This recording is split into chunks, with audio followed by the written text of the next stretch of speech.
16 मई 2008 हर रोज की तरह उस समय भी राजेश तलवार की नौकरानी घर पर आती है और बेल बजाती है। आमतौर पे एक बेल बजने पर उनका नौकर हेमराज बाहर आके गेट खोल दिया करता था, लेकिन उस दिन ऐसा नहीं हुआ।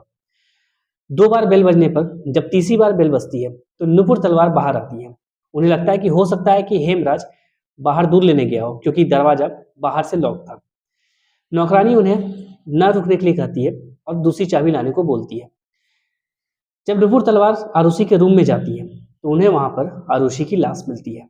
आरुषि तलवार का केस देश के उन केसों में से है जो आज तक अनसुलझे हुए हैं, जिसका आज तक कोई निष्कर्ष नहीं मिला। इस केस में कई सारे सस्पेक्ट तो जरूर हैं, लेकिन एविडेंस की कमी होने की वजह से ये केस में कोई भी गिल्टी प्रूफ नहीं हो पाया। आरुषि की मौत की खबर पुलिस तक पहुंचती है और जब पुलिस मौके पर पहुंचती है तो राजेश तलवार और नुपुर तलवार ये कहते हैं कि हेमराज घर से गायब है। हो सकता है उसने आरुषि का मर्डर किया और घर से फरार हो गया, इसलिए वो हेमराज के खिलाफ एफआईआर दर्ज करवाते हैं। पुलिस हेमराज को खोजने में लग जाती है, लेकिन हेमराज का कोई पता नहीं लगता। एक 14 साल की लड़की, normal school going girl Aarushi, अचानक से उसका मर्डर हो जाता है, जिसके बारे में किसी को नहीं पता होता कि रीजन क्या हो सकता है। उसके माँ बाप राजेश तलवार और नुपुर तलवार नोएडा सेक्टर 27 में उनका एक अपना क्लिनिक है और दोनों ही डेंटिस्ट हैं। तो आखिर ऐसा कौन सा रीजन हुआ होगा आरुषि के मर्डर के पीछे, और क्या सचमुच में हेमराज ने ही उसकी हत्या की है? हेमराज को खोजने में पुलिस लग जाती है, लेकिन हेमराज का कोई पता नहीं चलता। उसका फोन भी वहां से गायब था, हेमराज का सामान भी गायब था।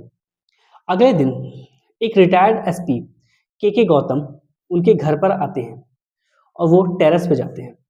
टेरेस का दरवाजा लॉक था, उसे किसी तरह से तोड़ा जाता है और जब वो अंदर जाते हैं तो वहां पर उन्हें एक जूते के फुटप्रिंट्स मिलते हैं और साथ ही साथ वहां एक बॉडी मिलती है जो कि हेमराज की ही रहती है। अब इस कहानी में सवाल ये बनता है कि अभी तक तो शक हेमराज पे था कि हेमराज ने आरुषि का मर्डर किया और फरार हो गया, लेकिन अब जब हेमराज की लाश मिलती है तो कहानी थोड़ी सी पलट जाती है।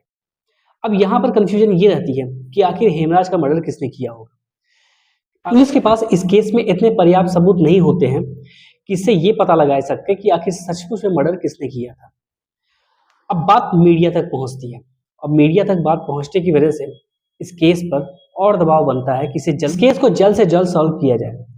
इसके लिए पुलिस से ट्रांसफर होता है ये केस सीबीआई को, और सीबीआई की टीम अब इस पर इन्वेस्टिगेट करना शुरू करती है।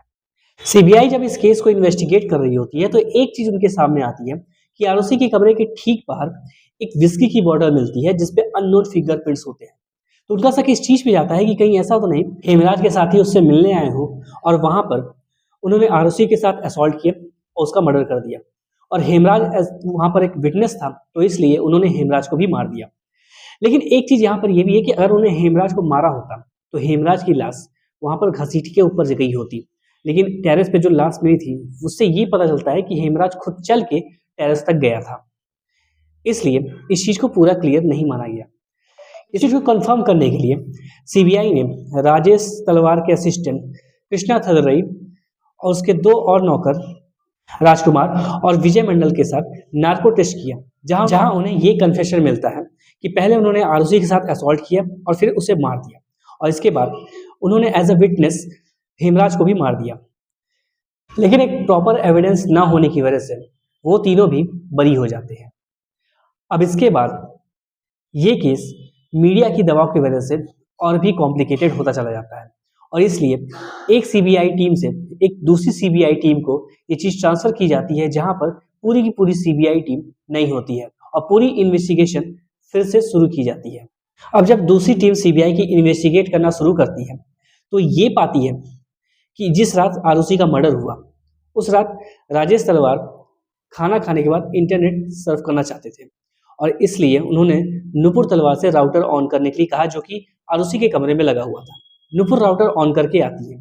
इसके बाद राजेश तलवार कुछ देर इंटरनेट का यूज करते हैं।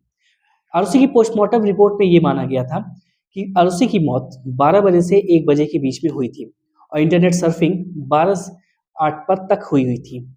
तो इससे ये अंदाजा लगाया गया कि कहीं ऐसा तो नहीं कि नुपुर तलवार और राजेश तलवार ने ही अपनी बेटी और हेमराज को मारा।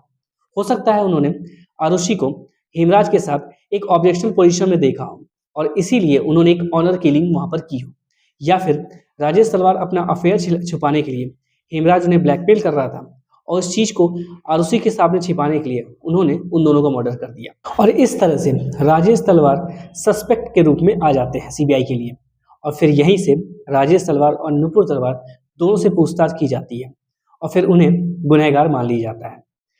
2013 में कोर्ट उन्हें गुनहगार साबित करके उम्र कैद की सजा दे देती है, लेकिन राजेश तलवार और नुपुर तलवार कोर्ट के इस फैसले को इलाहाबाद हाई कोर्ट में चैलेंज करते हैं और 2017 में वो केस जीत भी जाते हैं और बरी भी हो जाते हैं।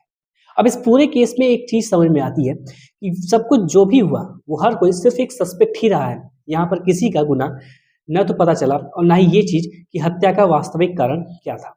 अब यहाँ पर कुछ चीजें ऐसी हैं जो गौर करने वाली थी कि एक विस्की की बोतल जिसपे एक अननोन फिंगरप्रिंट्स, यानी कि घर में किसी भी ऐसे व्यक्ति का फिंगरप्रिंट्स नहीं था जो उस फिंगरप्रिंट से मैच कर रहा हो। दूसरा, जो उस टेरेस पे जो जूते के निशान पाए गए वो राजेश तलवार के तो बिल्कुल ही नहीं थे, क्योंकि राजेश तलवार के जूते का साइज 6 से 7 था और उस पे पाया हुआ साइज 8 था। तो इस तरह से ये चीजें थोड़ी मिसकंसेप्शन करती है कि कहीं ऐसा तो नहीं कि कोई बाहरी व्यक्ति उस वक्त आया हो और हेमराज से बात करने आया हो और वहां पर उन्होंने हेमराज को मारा और आरुषि ने मर्डर होते देखा और इसलिए आरुषि को भी उसने मार दिया। तो ये एक प्रिडिक्शन है, लेकिन असल केस क्या है ये आज भी अनसुलझा हुआ है। बाकी ये वीडियो कैसी लगी कमेंट करके जरूर बताइएगा। चैनल को लाइक करिए, सब्सक्राइब करिए और वीडियो को शेयर करिए। धन्यवाद।